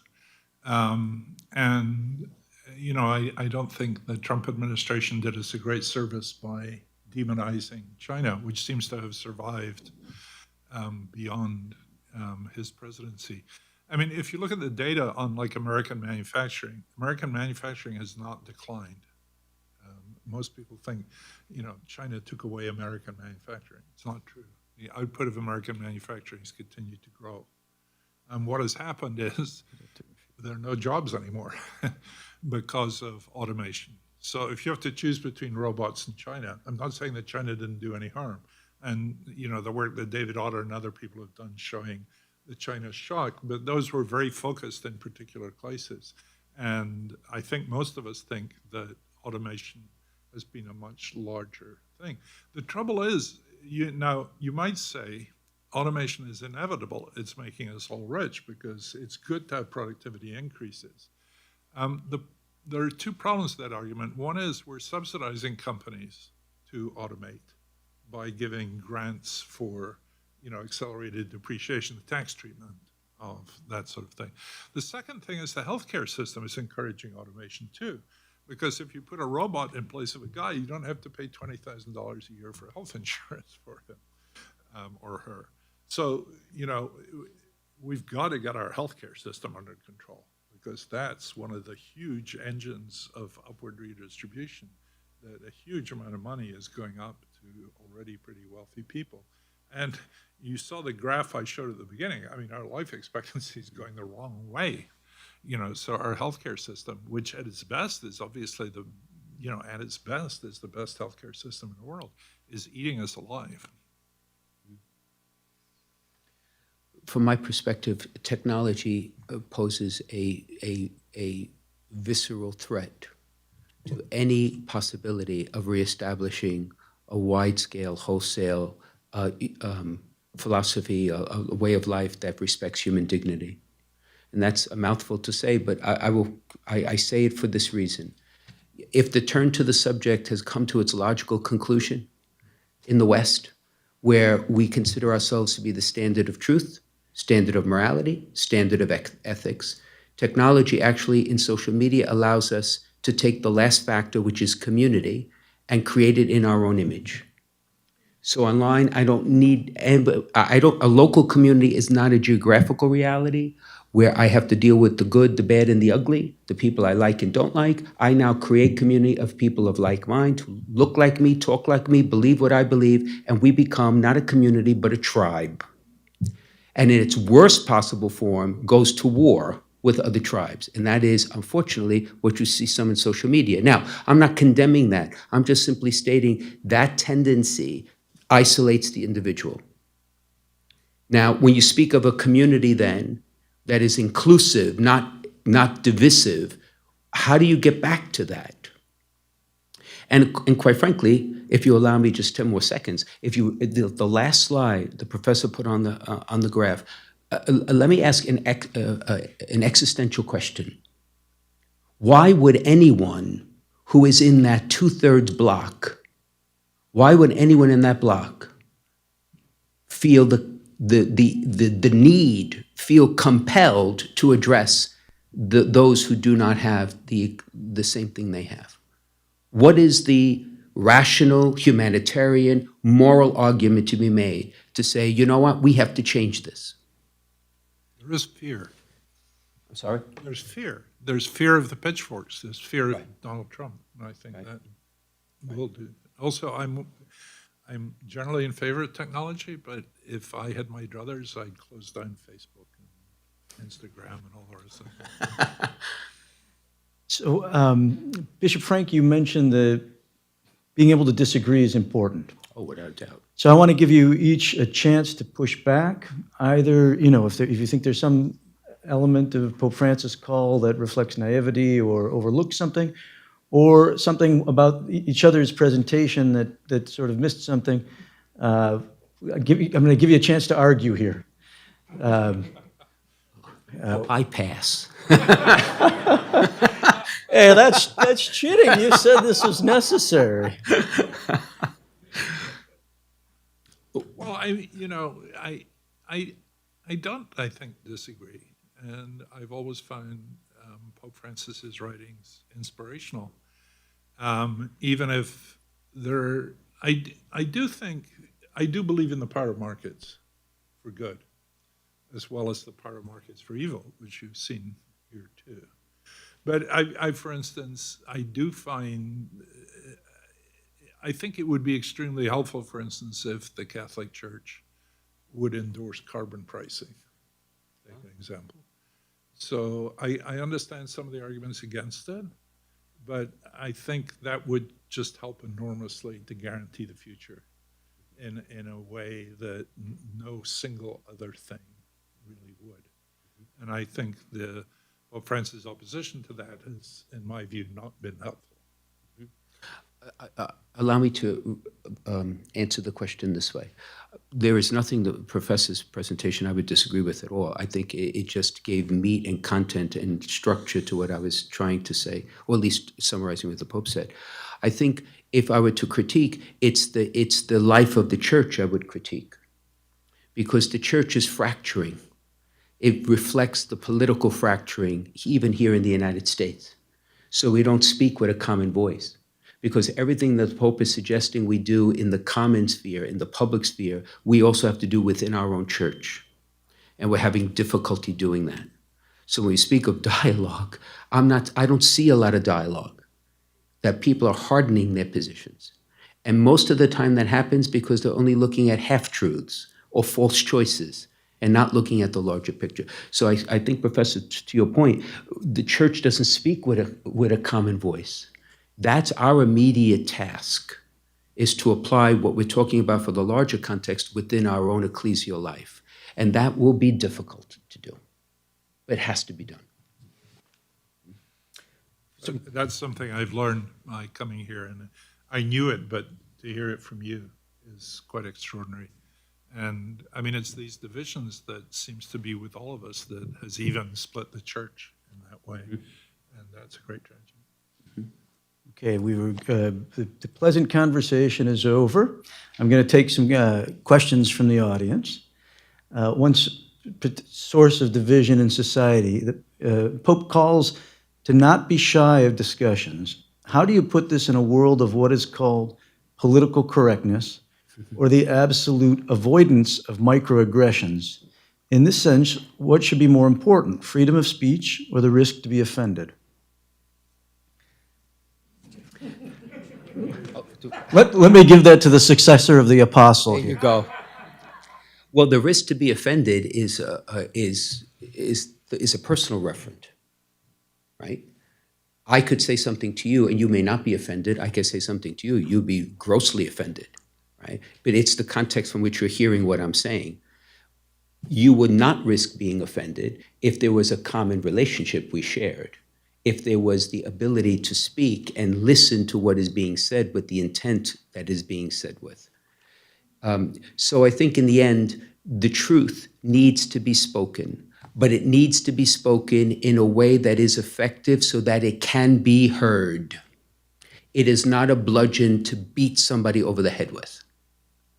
And that is, again, where the Pope is asking us to do that, but the Pope is not going to do that. It's the local leaders who will do that. Conversation this way, because the Pope is the global catechist, he's the global teacher of the faith. The translation occurs in the local level. So I think that is where we need to be honest with one another, but to speak effectively and empathetically the truth and listen to what is said back. And to listen to what is said back. And if we did that, I'm not sure many people would be offended by what is said. Angus, you sit at an elite university where discourse is paramount. Do you want to address this question? Or? I worry again about this being the political correctness and trigger warnings and all the rest of it being more a symptom of the failure of dialogue than a cause of it. Failure of Of a failure of dialogue. I should say that, I mean, I don't teach anymore, but I taught in Princeton for 35 years, and I never met any of this. That's not to say it doesn't exist, but the idea that you can't speak the truth in your classroom because of an overwhelming political correctness or thing has not been a problem for me. I'm sure you'll find other people who have. I mean, obviously, you try not to insult your classes, but, you know, within the confines of recognizing the dignity of each of your pupils, I've never felt constrained in saying anything at all. Angus, let me follow up with another question. You mentioned your belief in the positive aspects of markets. This question says, what would be the first thing you would change about our capitalistic system to reduce inequalities and achieve minimal outcome for all? The one thing, the first thing. I think the deepest thing I would change is the campaign financing system, simply because it enlists our politicians who ought to be working for us to work for rich people. And they can't avoid it because they can't be elected unless they're raising money all the time. And I've no idea how we do that, since it seems ingrained in our Constitution that we can't do that. But I think it's this, you know, you get lobbying all around the world, but nothing on the scale that we see here. You know, I mean, the opioid crisis is a prime example where, you know, people in Congress interfered to stop the Drug Enforcement Agency closing down the distributors, basically because they were getting campaign contributions. So, you know, they were being paid to be accessories to murder. And, you know, once that's part of our political system, we're in really deep trouble. Those people are still in Congress. Bishop Frank, I've been given the sign for 1 minute, so you have not too much time. You're not a policy expert, but obviously you have informed political views. If I address that question, feel free to also think about one thing in the church that you would change that might address these things, if that's more your expertise. Which one thing would you change to address inequalities or achieve minimal outcome for all, or maybe just inclusion more broadly?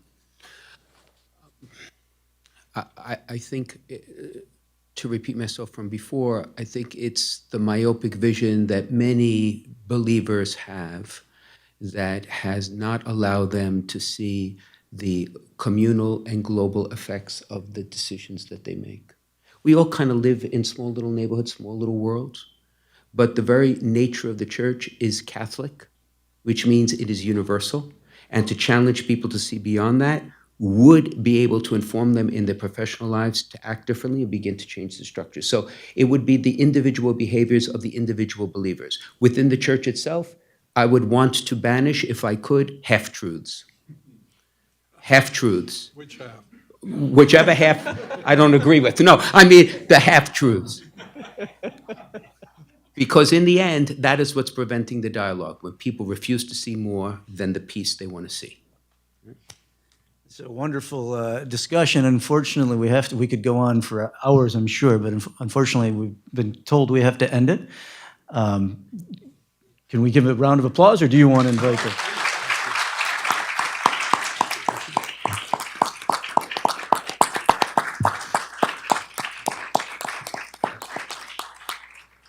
I'd like to introduce Dr. Fred Farquezada, an accomplished hand surgeon and president of CAPP-USA, to conclude this morning's wonderful presentations and really fantastic conversation. Fred? Thank you, Bob, for the introduction, and thank you, Bob, for all that you have done to make this conference happen. Without all your efforts, we would not be here today with this terrific program. Thank you, Bob. So I do trust that this has been a most interesting and enlightening conference, very stimulating for everyone. But an event like this doesn't just happen. It takes the efforts of many people to bring it to fruition. I would like to thank our superb keynote speakers, Bishop Frank Caggiano for his inspiring presentation, great insights, and Professor Sir Angus Deaton for sharing his great knowledge and expertise with us. Thank you to our moderator, Professor Joseph Kaboski, for facilitating the wonderful discussion with our keynote speakers. I'd like to thank Anna Maria Tarantola for her gracious greetings and warm welcome on behalf of the Fondazione Centesimus Annus Pro Pontifice. Special thanks to Fordham University and Father McShane for the wonderful facilities and collaboration, not just for today's conference, but over the past 8 years as we have jointly held many conferences. Also to the Fordham IPED staff and students, and in particular, Henry Schwalbenberg and Donna Mae Odro, who have collaborated with us very closely in all these programs and more. We couldn't do it without you. Abundant thanks to America Media, Father Matt Malone, and especially Nick Sawicki, for their tremendous support in making a live stream program possible, greatly expanding our reach beyond this room today. And a special thank you to our many sponsors for this morning's program, again, helping to expand the audience tremendously. Finally, to our audience, all of you both here in person and those taking part remotely, abundant thanks. One last comment. I'd like to invite you to visit the CAPP-USA website at capp-usa.org, where you can learn more about Catholic social teaching, which is such a precious and useful gift that we have been given to help us discern how to address the many challenges we face in this world. Thank you all, and God bless.